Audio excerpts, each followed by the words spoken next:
Hello and welcome back to the Into the Mic podcast. This is episode 2 with Carson. I'm Zachary. And today we're going to be talking about Isaiah Thomas's return to the Cavs. And also we're going to give our picks for all the awards in the NFL. Also a couple of made up ones that we thought would be really cool to talk about and for you guys to hear our take on it. So, all that when we come back.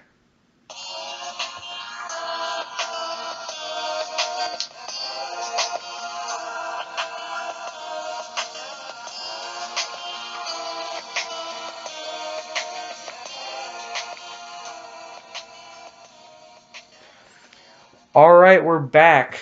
Starting with Isaiah Thomas. Alright, Zachary, what do you think about him coming back to the Cavs? Well, the first thing in his first game, he didn't play at the Celtics, but played at home in Cleveland.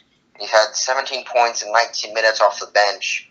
Cavs are going to be a little cautious coming back, so they don't need to rush it. They're currently in the top 3 teams in the East, so they can risk a couple games with Isaiah Thomas off the bench. And the main thing I noticed was his chemistry with Dwayne Wade off the bench. Obviously, he's going to start eventually, but it was nice to see him coming in first game and having chemistry with Dwayne Wade.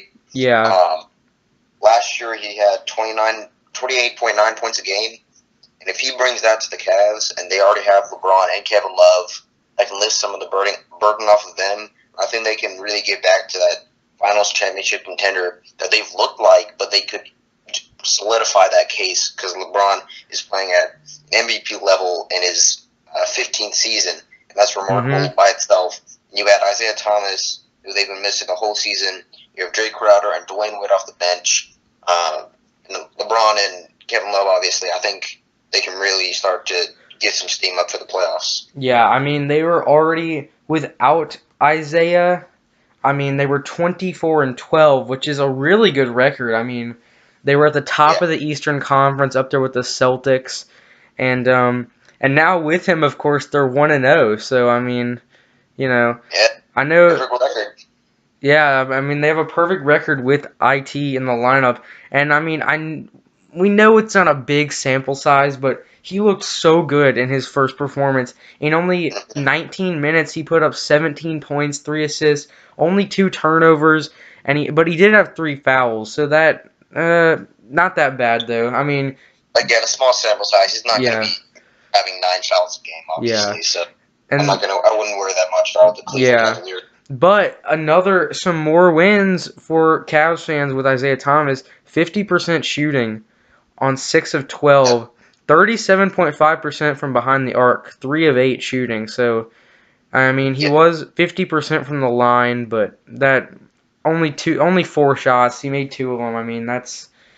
Again, it's back with, having been out, rehabbing all this time, and being with a new team, I think it's really going to come together when he starts playing back at 30, 32 minutes a game. And like I said, LeBron and Kevin Love, I do expect a little bit of a decline with Kevin Love because he doesn't have to take all that scoring burden. Yeah. LeBron. I don't see LeBron digressing because it's LeBron, but Isaiah Thomas should be getting at least 25 points a game if he can come back healthy. Yeah. And that team, like I said, is going to look really good come playoff time if they can keep this up. Yeah, and even if he doesn't come back full strength in the regular season, there's no way he won't be back at full strength by the playoffs. I mean, that's a couple months away. Right. He'll have even more time to fit in with this team, build more chemistry, which he already seemed to have some, which is really nice to see. Being with them for a couple months now and, getting to build chemistry with this team it's really good for Cavs fans and for the Cavs in general. I think that they could be up to a 55 wins team this season with Isaiah Thomas. I don't think that's out of the question right now. As long as they stay healthy, health is be the main factor because we know they can make it to the final. It's just a matter of how good they look throughout the regular season. If they get, a top 4 seed, which they probably will in the East. There's only a few elite teams in the East. Yeah.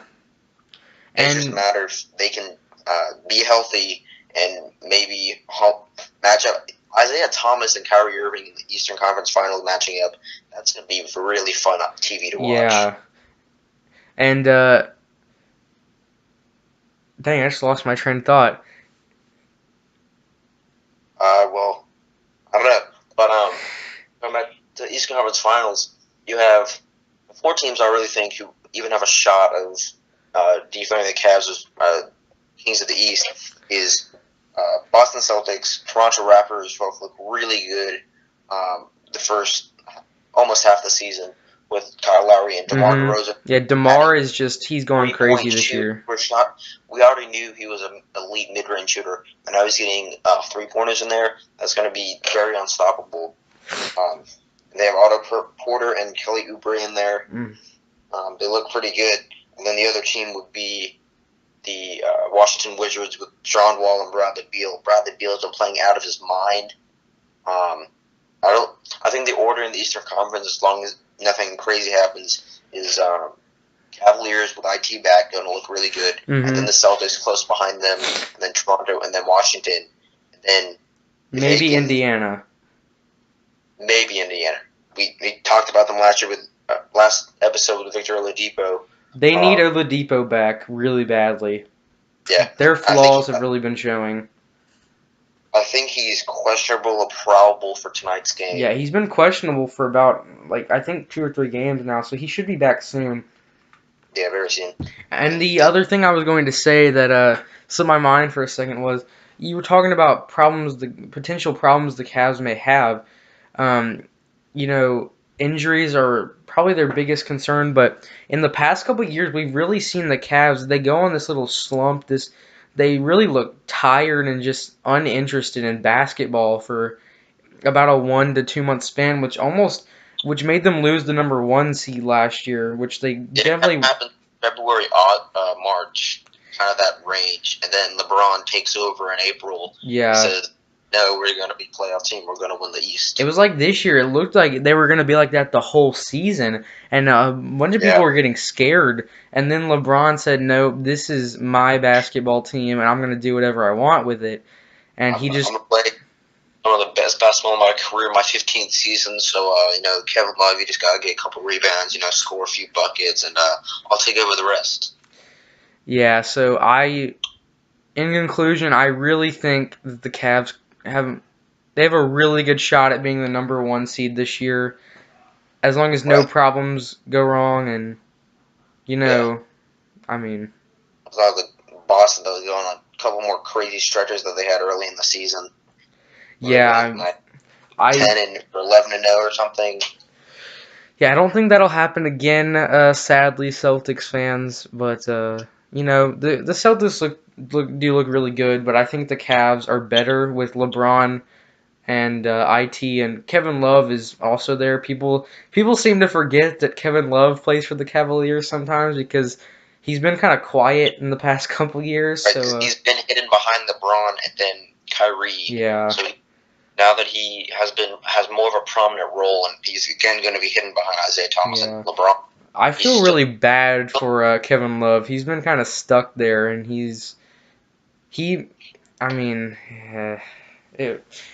yeah, but... Alright, so let's get to the award part, shall we? Yeah, so moving on, we are going to talk about NFL awards, and I'm going to hand it over to Zachary. Alright, so first award, MVP, Most Valuable Player. Really it comes down to 2 picks, Tom Brady or Todd Gurley. And personally, I have Todd Gurley. And there's a couple reasons. If it wasn't for a 35-yard touchdown run in Week 17 by Kareem Hunt, Todd Gurley would be the leading NFL rusher. He had 1,305 rushing yards on 279 carries, 13 rushing TDs, and also 64 receptions for 788 yards and 6 TDs. That's over 2,000 yards of total yards from scrimmage and 19 total TDs in only 15 games. Yeah. The next high in total TDs was 14 by Alvin Kamara. And he had a return touchdown, and he played 16 games. And the next highest positional player with total yards was Le'Veon Bell with 1,946. And we may be asking, why not Tom Brady? Well, I'm going to get to him more in a minute. I do believe he's the best player in the league, but Gurley has been the most valuable to his team, and that's why I give him the edge over Brady. Brady did lead the league in passing yards, but the major improvement from Todd Gurley from last year to this year has propelled the Rams to both the NFC West champions and the highest scoring team in the league by 1.3 points a game. I think that just proves that he's been very valuable in the Sean McVay era of the Rams, and that's why he won the MVP. Yeah, I'm going to. I mean, the MVP is the second most prestigious award in football, and it can only be given to a special kind of player, a player that just absolutely dominated for their team and just led their team to a. I mean, they just did everything for their team basically, and that's definitely what Todd Gurley has done. You may say Tom Brady's done it more, but I don't think so. I mean, Todd Gurley with 19 total touchdowns as a running back, and 6 of those being receiving touchdowns. That's just crazy, and I think him being even better this year has made it easier on Jared Goff, which has given him an improvement this year. And Right. I yeah, I think Todd Gurley's the MVP. All right, so we both agree on that. Offensive Player of the Year. Usually analysts will have MVP and Offensive Player of the Year as the same person, but I kind of switched up. I said Tom Brady, Offensive Player of the Year. And, he's 40 years old, so by the time I don't know, but Tom Brady in his age 40 season has been absolutely balling out for the Patriots once again. He leads the NFL with 4,577 passing yards, 32 touchdowns, only 8 interceptions. He had a leading yards per game with 286.1, 66.3 completion percentage in 16 games as a 40-year-old. And he finished third in the league in total QBR and led the pass to a 13-3 record. I don't know really what's more there to be said. I already said he's the best player in the game. He's the GOAT. And he only proved that this season by continuing to lead the team with a below-average defense. They finished with maybe even the ranked 30th defense out of 32 teams, and he still led them to the number 1 seed. He does have Brandon Cooks and Robert Gronkowski throwing too, but I still believe he's just been so good on the Patriots. Yeah, I also gave AFC Offensive Player of the Year to Tom Brady. I mean, he's dominant. I mean, you can't stop him. He's just 40 years old and still MVP candidate, and he might win it, he might not, but he's still in the top 2 for MVP candidate, which is crazy at age 40. Everybody thought he was going to retire, and now he's putting up top 2 in MVP.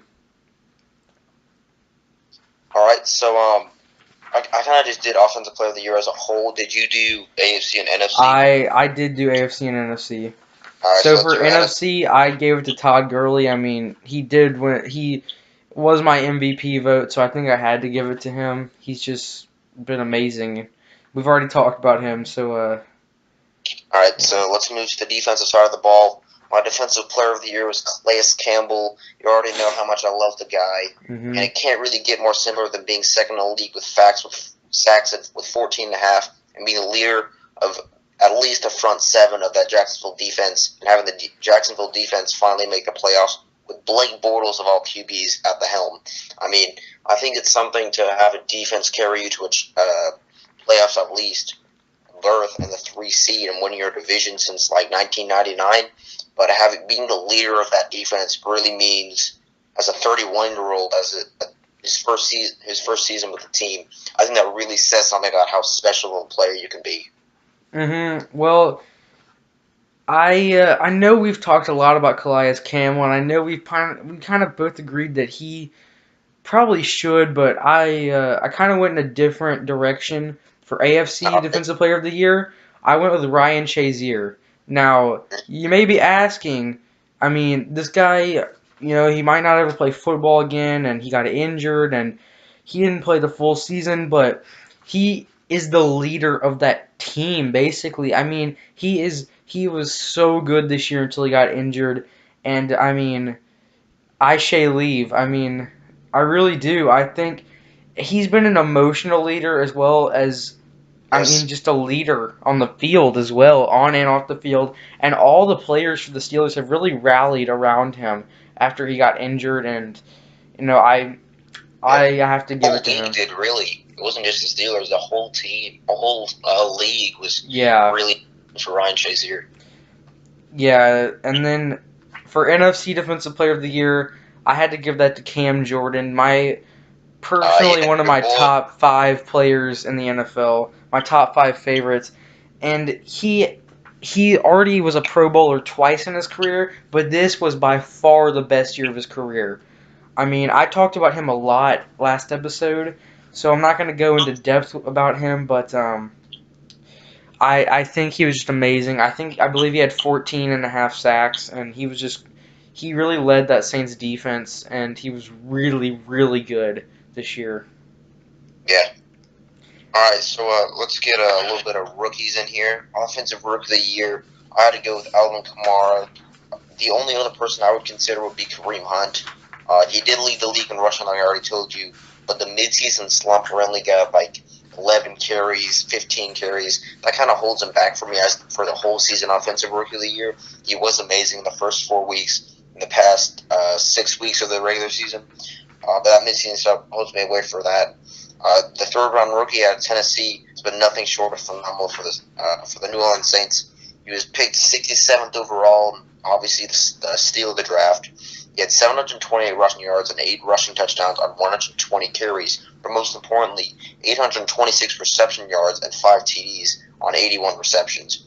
Had one kickoff return touchdown in Week 17, and his stat line for the year is 1,554 total yards, 14 total touchdowns in 16 games as a rookie.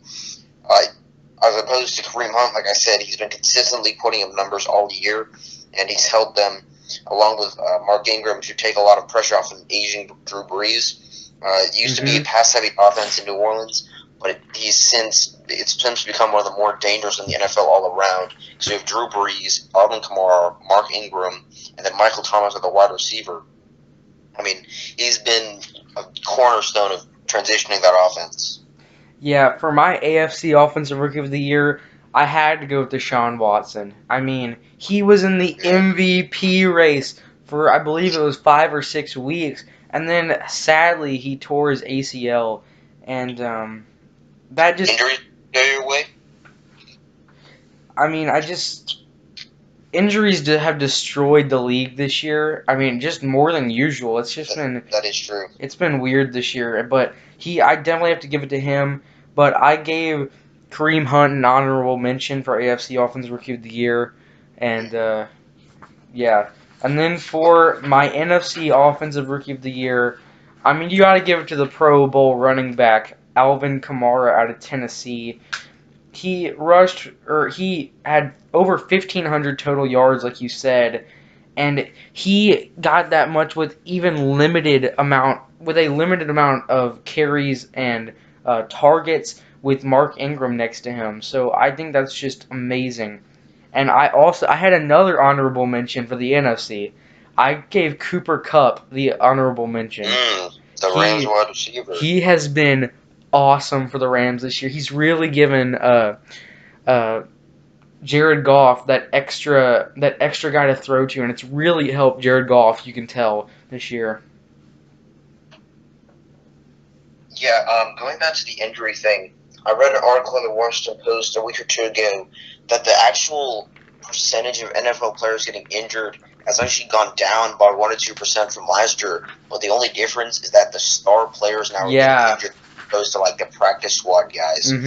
I thought that was really interesting because I was like, okay, this has got to be like one of the worst injury seasons of the year. And then I looked it up and I was like, oh wait, that can't be right. But then it's just the star players instead of the second and third string guys. There's a lot of players that get injured that we never actually see the injury or that anything ever happened to them. But then when all these big stars get hurt, like Deshaun Watson, J.J. Watt, all those kind of guys, we always see it. It's all over the news. Everyone sees it. I mean, it's crazy. Right. All right. So defensive rookie of the year. I have Marshawn Lattimore, and yes, I do have the Saints sweeping the rookie of the year awards with Kamara and Lattimore in NFC. He's only 21. He was 11th overall pick from Ohio State, and he's been a great cornerback for the Saints. And as a cornerback, Lattimore had 43 solo tackles, 9 assists, 5 interceptions, and a TD as a rookie. He had 18 passes deflected in only 13 games, so he missed 3 with an injury. But you can't really see much of the stats for cornerbacks. You just have to really watch him. When Yeah. I did him, he's been a great lockdown corner. He's been a real problem for opposing wide receivers, I think. Yeah, for my AFC Defensive Rookie of the Year, I gave it to Myles Garrett. Now, he did not have the amazing year that we all thought he would. He had a very good year, but you have to remember that he's playing on a defensive line that really, and a team in general, defense that really doesn't have anybody else to put pressure on the It's quarterback really or him and anybody. Daniel over there. That's really it. Yeah, and then maybe Ogunjobi and uh, Danny Shelton. Dang, the names are getting away from me today. And That's but really, who really is there to put pressure on wide receivers to really stop the quarterback from throwing that quick? And I believe he had 10 sacks anyway, so that's right. crazy. And my honorable mention for the AFC was Tre'Davious White, Oh and yeah, we both he love him. he really looks like he could be one of the best cornerbacks in maybe even next year. But I said 2 to 3 years was my prediction for him. And then It's a for big my bet. NFC Defensive Rookie of the Year, Marshawn Lattimore. I mean, if you Yeah, watch this guy play, he has just been locked down. He was a Pro Bowler this year, and I mean, the Saints are. I mean, their drafting was just absolutely crazy. amazing. Yeah, Kamara and Lattimore as the rookies on the Saints. That's Hmm. really helps them from being 7-9 Yeah. to being number 3 seed in the NFC. All right, Now, so my wait. My go honorable here. mention. I have another interesting one. I think you're gonna want to hear this one. I All gave right, it to Buda Baker of the Cardinals. Now, it is interesting. That is interesting. see, I gave it to Buda because one, I really love him as a player, and I think he could be the future of that Cardinals defense next to the Honey Badger, Tyrann Yeah, Mathieu. Tyrann Mathieu. And he was playing behind Tyvon Branch, I believe, and he had 74 tackles. And he also made the Pro Bowler as a special teamer, a kick returner. Is So 74 tackles safety? yes, he has 74 tackles, and he was That's behind Tyvon Branch, and he's an in the box safety, and he had 74 tackles. That's crazy, and he also had a sack, which mm, is kind of cool. So mm, yeah, but a Pro Bowl kick returner and a yeah. really good young safety. So I had to give it to Buda Baker as an honorable mention. Yeah, that's crazy. I totally looked past him as a rookie of the year because I was focused on Marshawn Lattimore, but Yeah, he definitely would be top 2 or 3 you now. can't look past Buda Baker. I mean, Right, people seem to forget about him because he plays for the Cardinals, and right. yeah, The Cardinals are so dysfunctional. yeah. Ugh, that was a rough week last week when they Mhm. lost their starting quarterback and their They're coach. really good coach. They had Bruce Yeah, Arians was a good coach. yeah, I really liked him. Hmm.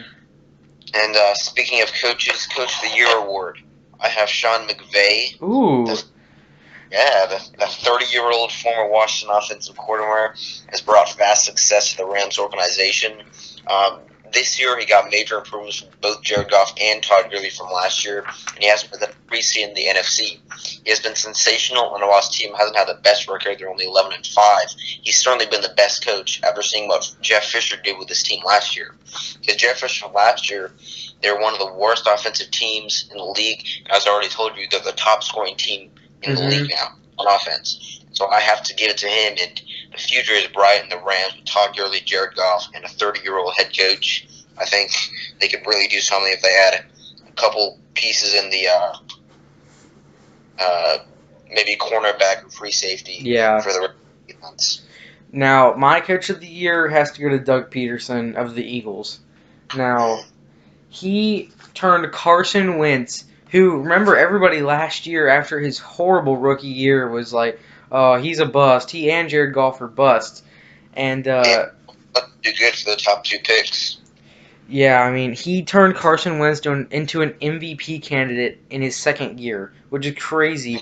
And his team went 13-3, even with a weak defensive backcourt. Their defensive backcourt is not very good. If you look at it, Yep. Yeah. I mean, their best cornerback is Ronald Darby and Patrick Mm. Robinson. So I mean, That's defense, decent defense. And then you just have Rodney McLeod at safety. Yeah. But that, not much other people to lock down the wide receivers. And my honorable mention for Coach of the Year went to Mike Zimmer of the Vikings. Yes. Can't forget about the Vikings over there. And he turned Case Keenum. Remember, Case Keenum was the third string quarterback at the start of the year. Teddy went down. Sam Bradford went down, and then it was left to Case Keenum, and everybody wrote off the Vikings saying, "Oh, they're gonna be really bad this year. They're gonna have a top 5 pick." Defensive team, not go where. And then Case Keenum just thrives in this system, and I mean they go. I believe they went 13-3 as well. Yes. And just crazy. Yeah. I guess it helps when you have multiple, 2 good wide receivers. One of them's a Pro Bowler. Yeah, Adam Thielen and Stephon Diggs there too, and then Kyle Rudolph, good receiving tight end.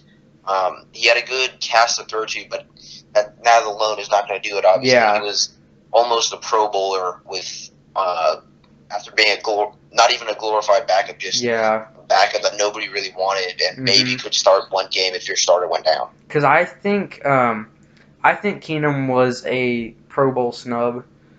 I really do. I think he deserved it. I think he really did. And for all the injuries, he was definitely up there for having played the whole season and not being injured. Yeah.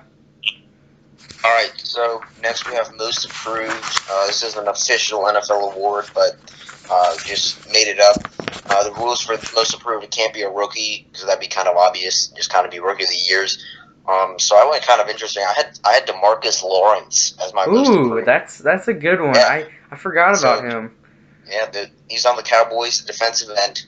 And so there's a good case to be made for Jared Goff after having one of the worst rookie QB seasons in recent memories. But I said I want to make things a little interesting since I already have 2 Rams on this list with McVay and Gurley at MVP.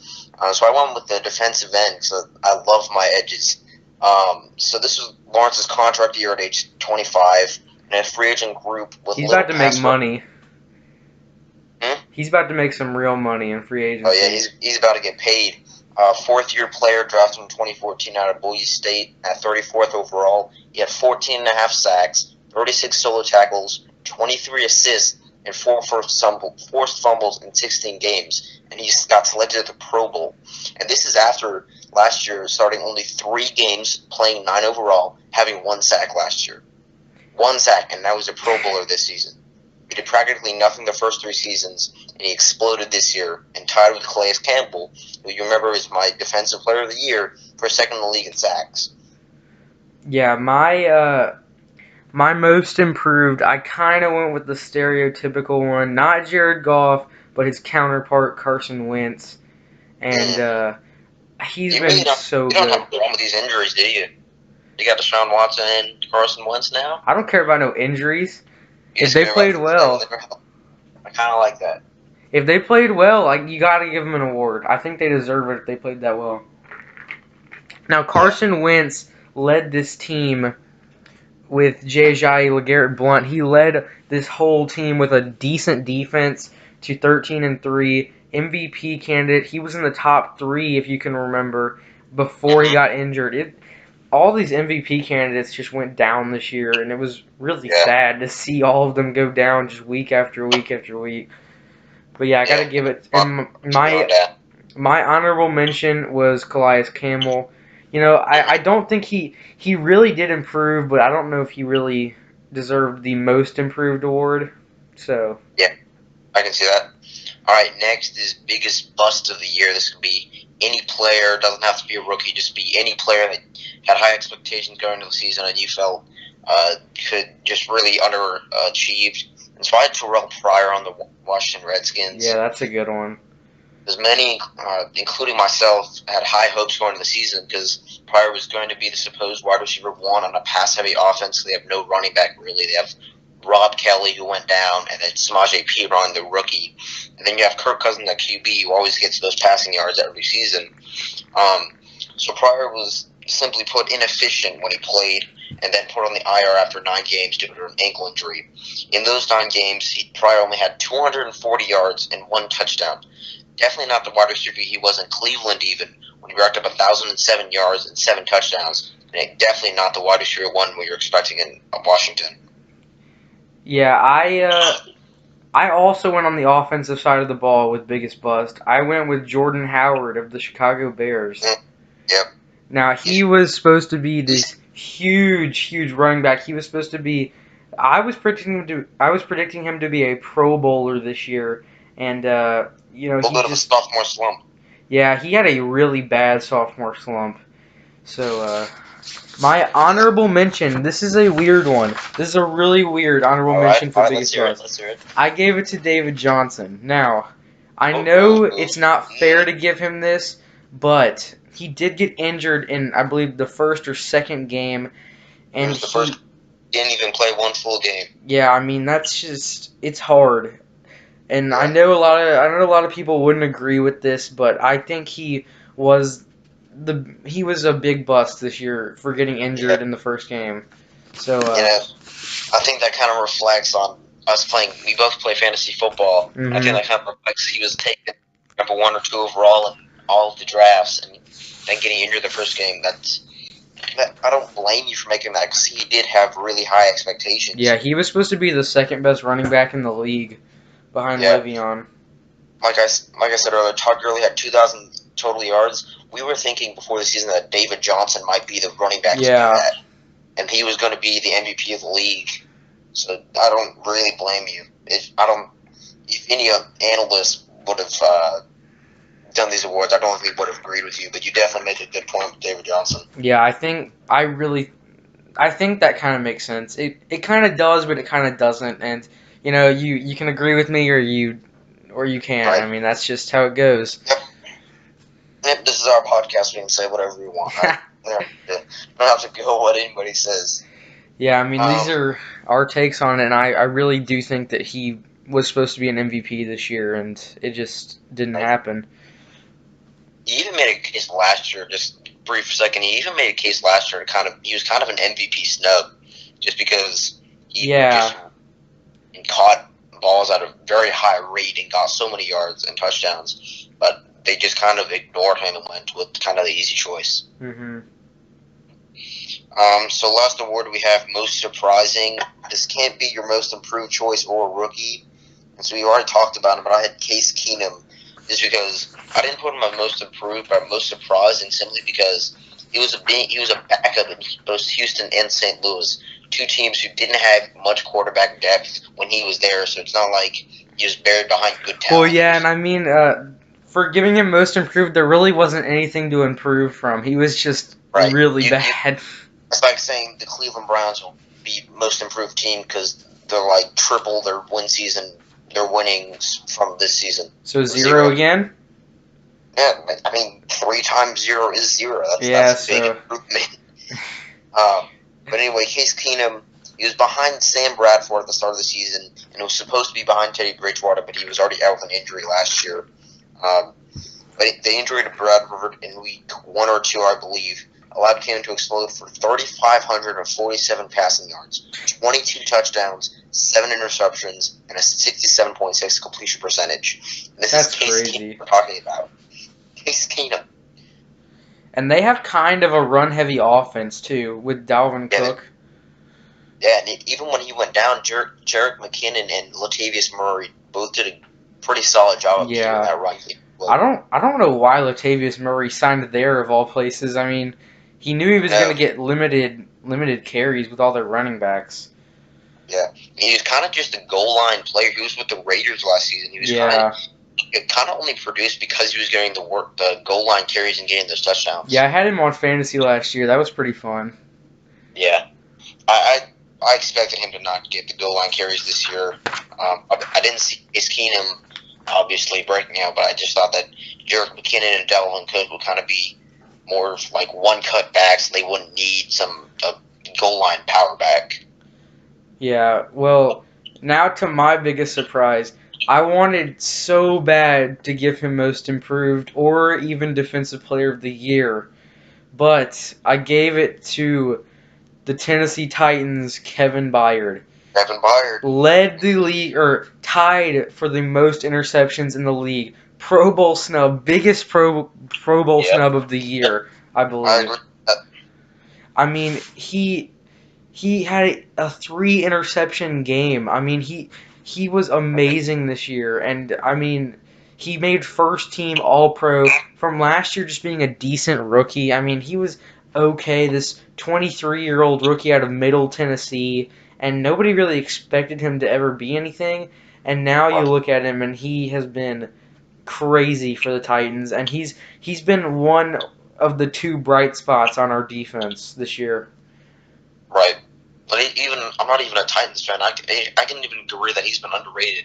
I think I've watched like maybe 3 of your games this season, just because I don't watch Titans that much. Mm-hmm. But games that I've watched, he's looked really good. Mm-hmm. Like again, with cornerbacks and safeties, the stats don't really show up. But even with him, he had 8 interceptions on the season, so even the stats look good. And yeah, watching him play, he looks even better.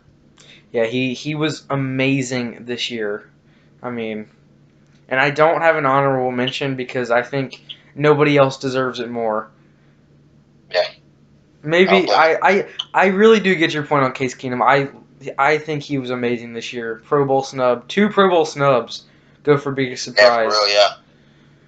And it may be the most surprising factor, kind of factors into that they haven't been Pro Bowlers in the past. Yeah, so voters weren't really looking at them all that much. But Case Keenum's the safety on his team actually got it over Kevin Byard, Harrison Smith. I don't really agree with that. I think Smith is really good, but for some reason they only like to do 1 free safety but 2 strong safeties, and that doesn't really make sense to me. But yeah, I think Eric Weddle made it in the AFC over Byard. Yeah. Yeah, that's who it was. I was thinking, but Harrison Smith made it in the other conference. Yeah. That's right. So yeah, they're both purple, so they kind of they kind of confused me for a second. Yeah, that's all right. So I think that's it. We have that's all the awards. I think we are done for this episode. So all right. Thanks So thanks for listening, everybody. Make sure you tune in for next episode, and we really do hope you enjoyed. And if you don't agree with our picks, please put it in the comments what your picks would be, and we would love to hear them. And maybe if we get some good ones, we'll take a chunk out of the next episode to talk about some of our favorites. So yeah. Yeah, you can do that on our Instagram or the YouTube, whichever one. Whichever one you want to comment on, that's fine with us. But we do hope you enjoyed, and thanks for listening.